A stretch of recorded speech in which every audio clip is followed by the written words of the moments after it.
මේ දවස්වල ගෙදර ඉන්න පුංචි දරුවන්ට විනාඩි 5කින් හදා ගන්න පුළුවන් රසවත් උදේ කෑමක් ගැන කියලා දෙන්නයි යන්නේ. අවශ්‍ය ද්‍රව්‍ය අඳුනගමු. බිත්තර 1යි, සීනි මේස හැන්දයි, පාන් පෙති 2යි, යොදේ සහිත කිරි කෝප්ප කාලයි, ටින් කිරි මේස හැන්දි 2යි, දිය කරගත්ත බට මේස හැන්දයි.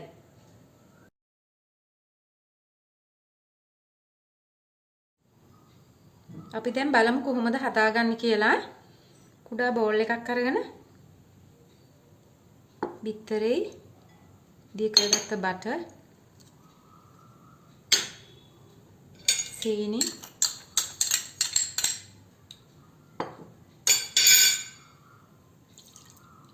කිරි මේ ටික හොඳට ගසා ගන්න ඕන අපිට දැන්. මේ ආකාරයට මිශ්‍ර කරගෙන ඔයාලට පැතලි බෝල් එකකට හරි පැතලි පිඟානකට හරි දාගන්න පුළුවන්. දැන් මේ ආකාරයට non stick pan එකක් ලිපේ තියලා රත් වුණාට පස්සේ බටර් ටිකක් දාන්න. බටර් එක රත් වෙද්දි වටේටම ගෙනියන්න.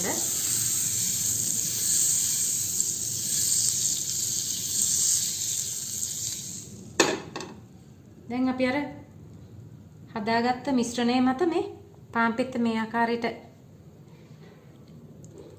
දෙපැත්ත පොඟවලා පෑන් එකට දාන්න.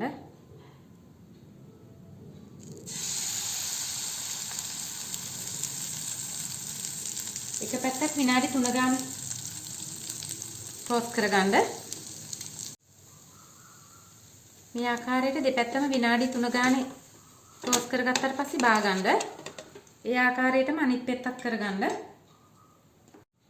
මම දැන් පාන් පෙති දෙකම ටෝස්ට් කරගෙන තියෙන්නේ. මේ ආකාරයට දෙකම එක උඩ තියලා උණුසුම්ම තියෙද්දිම ඔයාලගේ මේ ටින් කිරි එක මේ ආකාරයට දාගන්න. ටින් කිරි මේස හැඳි දෙක.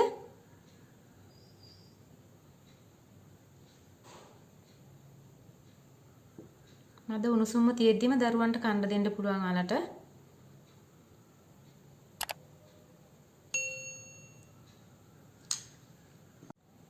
ඔයාලා මගේ වීඩියෝස් බලලා තාම subscribe කරලා නැත්නම් subscribe කරන්න. නැවතත් මේ ආකාරයේ රසවත් කෑමකින් හමු වෙමු.